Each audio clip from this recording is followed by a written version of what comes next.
Bonjour à tous, c'est Jean-Marie de Swimrun France et je suis sur le Vieux-Port de Marseille.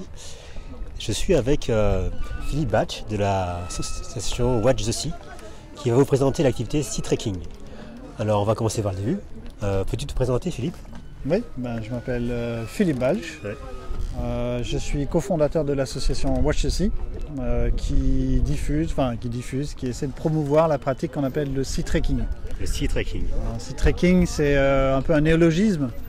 On va dire c'est le trekking qu'on fait typiquement dans les montagnes, qu'on a transposé au littoral et à la mer. Donc on aime bien partir sur des treks de 1, 2, 3, 4 ou plusieurs jours à découvrir le littoral, voilà, sur sa partie mer, donc randonnée aquatique, et puis randonnée terrestre le long de la côte.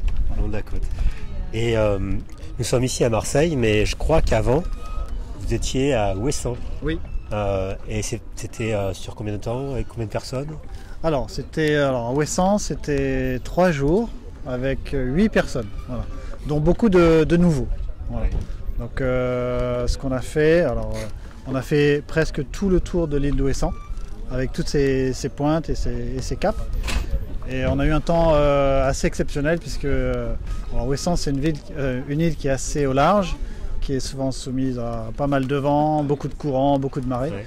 Et on avait bien préparé on va dire cette excursion et on a eu beaucoup de chance, il a fait très beau, ça nous a permis de faire vraiment tout le tour quasiment à la nage et de profiter pleinement là, du cadre exceptionnel sous l'eau et hors de l'eau. Oui. Et en fait moi dans les calanques j'ai aussi un peu d'autonomie sur une journée, mais eux ils font ça sur plusieurs jours, donc je suppose vous avez un matériel spécifique, vous dormez sur l'île, donc vous avez tout avec vous. Qu'est-ce que vous avez? C'est ça, effectivement. Il y a du matériel, puis il y a une pratique. Alors il y a déjà la pratique de la randonnée léger. Bien choisir son matériel, pourquoi on prend telle ou telle chose, pour porter peu finalement, pour pouvoir aller loin et dans le confort.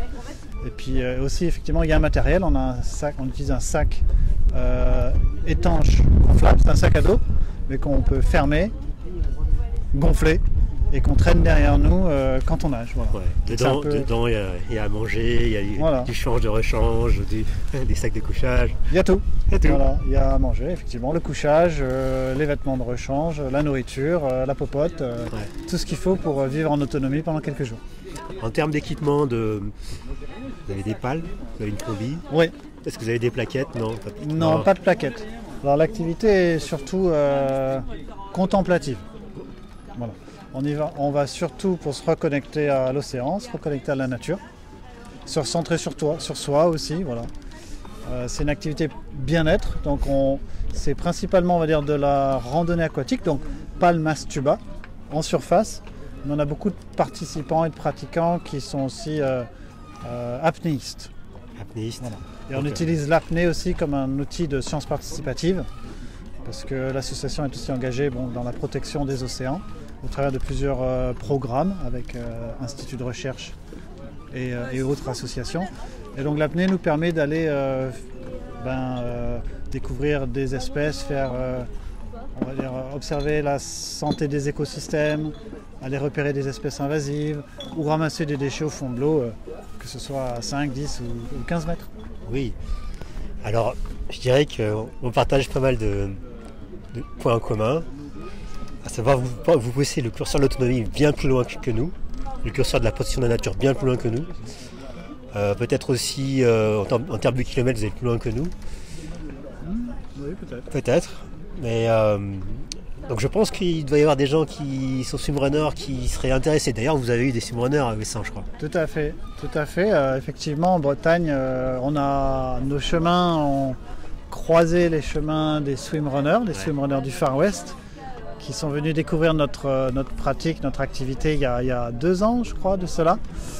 Et ils ont adoré l'expérience, puisque effectivement, comme tu disais, Jean-Marie, c'est un peu le swimrun, mais vraiment ralenti. En fait.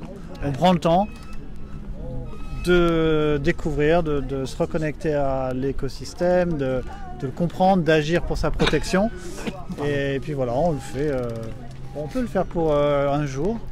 On a bien le format multijour parce que ça permet de bivouaquer, de dormir sous les étoiles dans la nature Et voilà, et c'est un aspect un peu plus transformatif, on va dire. Ouais. Plus on y reste, plus on s'enrichit de cette expérience. Et ici à Marseille, c'est un format un peu différent de Ouessant, à savoir qu'on est sur le Vieux-Port avec des bateaux autour de nous et des bateaux qui vont vous accompagner tout du long. Oui. En fait, comment ça se passe si quelqu'un veut venir, je veux faire le stage à Marseille, comment ça se passe Oui. Est-ce qu'il faut être super fort? Est-ce qu'il faut savoir bien nager? Est-ce qu'il faut savoir faire de l'apnée? Est-ce qu'on est bien encadré? Et tout ça, quoi. Plein de questions. Voilà, oui, beaucoup de questions. Alors oui, on essaie de diffuser la pratique pour le grand public. Alors il faut être en forme, Ouais. en bonne condition physique. Il faut bien sûr savoir nager. Il faut avoir une certaine confiance de soi en mer, puisqu'on nage en mer. Hein. Mais d'un point de vue physique, on n'est pas dans le sport. On n'est pas dans le dépassement de soi cardio, on va dire. Ouais, On est en dépassement de soi, peut-être On découvrir garde un des nouvel sensations. environnement, Ouais. on nage en pleine mer, Ouais. on est loin de la côte. Bon, il y a ces situations-là, mais il y a des participants là qui vont partir avec nous demain pour 3 jours, qui nagent en mer pour le loisir et c'est tout, ça suffit. En termes d'équipement, il faut, comme on reste plusieurs heures généralement dans l'eau, le matin et le soir, il faut une combinaison d'une certaine épaisseur, on va dire 3 à 4 mm, 5 mm pour les plus frileux, éventuellement une cagoule, des palmes, oui, parce que c'est à la fois un élément de confort et de sécurité, sécurité, quoi. finalement. Surtout, on va dire, en Bretagne, avec les courants et autres, il faut pouvoir se déplacer assez rapidement par moment. Donc voilà, c'est une activité qu'on fait plutôt pour le grand public. Par contre, c'est comme n'importe quel sport. Il y a le niveau débutant et c'est ce format calanque, en quelque sorte, qui est vraiment pour tout le monde, pour découvrir la pratique. Et puis il y a le format beaucoup plus engagé, beaucoup plus confirmé. Voilà. Typiquement, quand on va en Bretagne, il y a des marées, il y a du courant, la température est plus froide, le vent souvent plus fort, il y a de la houle. C'est un autre environnement. Ça ne veut pas dire que c'est toujours difficile, mais ça veut dire qu'il faut... Voilà. Nous, on prépare très bien les treks, plusieurs mois à l'avance. L'équipe a été formée depuis plusieurs années. Elle est aussi certifiée par la Fédération française des sports sous-marins. Donc, on est habilité à encadrer en mer. Donc, tous les gestes de sécurité, tout le matériel de sécurité est avec nous. Et on fait ça très consciencieusement. Sans prendre de risques. Tu as parlé à un mot important là, c'est la fédération. Est-ce que vous êtes un petit peu proche d'une fédération plus que de l'autre ou vous voulez garder votre indépendance pour évoluer petit à petit?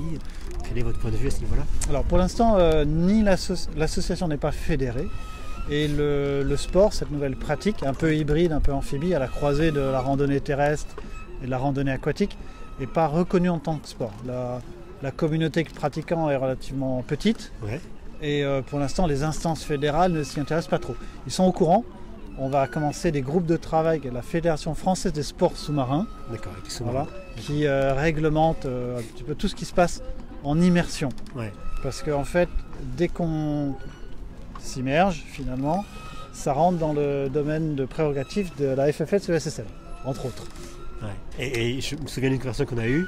Vous plongez relativement profondément, des fois. Alors oui, on a des moniteurs d'apnée, je suis même moniteur d'apnée, donc on peut plonger à 20-30 mètres pour rigoler. Entendez ça les sous-breneurs, 20-30 mètres. Pour aller chercher des déchets, alors des pneus. Les déchets, je pensais que c'était un trésor des pirates, moi je suis déçu. Des fois on a trouvé l'année dernière un très vieux fusil, un mousquet en bois. On a aussi trouvé d'autres choses moins rigolotes bien sûr. Mais voilà, on fait ça, donc c'est pas fédéré, mais on va travailler dans ce sens-là, a priori, pour ensuite être accompagné, pour accélérer le développement de cette pratique. Ouais, c'est fantastique. Ouais. Écoute, super d'avoir fait un petit aperçu du sea trekking. Et j'espère que cette vidéo va vous pousser à avoir un peu de curiosité et d'aller sur leur page Facebook ou sur leur site, qui est très bien fait. Et notamment, moi j'ai été super impressionné par leur action de protection de la nature. C'est vraiment un ADN de cette activité physique, de bien-être, contemplation, mais avec du sens, les amis. C'est ça. Voilà. Oui, effectivement. Alors, juste pour rebondir sur ce point-là, on a un peu un dicton au sein de l'association, c'est quand on aime quelque chose, on en prend soin. Et notre partie à nous, finalement, c'est d'utiliser cette pratique immersive, multijour, pour essayer de reconnecter les participants à la nature. C'est hyper important, je suis vraiment d'accord avec toi. comprendre ce qu'on regarde, comprendre en quoi le changement climatique impacte la biodiversité marine, en quoi les déchets l'impactent aussi. Voilà. Dans les calanques, il y a beaucoup de problèmes. Cette année, la mer est très chaude. Je pense que les participants là vont voir que 80-90% des gorgones sont partis. Ils vont voir peut-être des espèces multicolores, tropicales. Ils vont se dire mais d'où ça vient ça? Oui, ça vient de la mer Rouge. Comment c'est arrivé là? Donc se sensibiliser à tout ça, c'est important. Et puis après, pour pouvoir prendre des décisions en tant que citoyen, en tant que parent, en tant que personne engagée, qu'est-ce qu'on peut faire pour essayer d'éviter ce type d'impact. Eh bien, ça sera le mot de fin, de conclusion. Et je te souhaite un super séjour. Ouais, et on se recroisera. Ouais. Et je pense que j'espère amener pas mal de swimrunners pour découvrir cette activité très intéressante et pleine de sens. Ok, super. Allez. Merci Jean-Marie. Merci Philippe. À bientôt.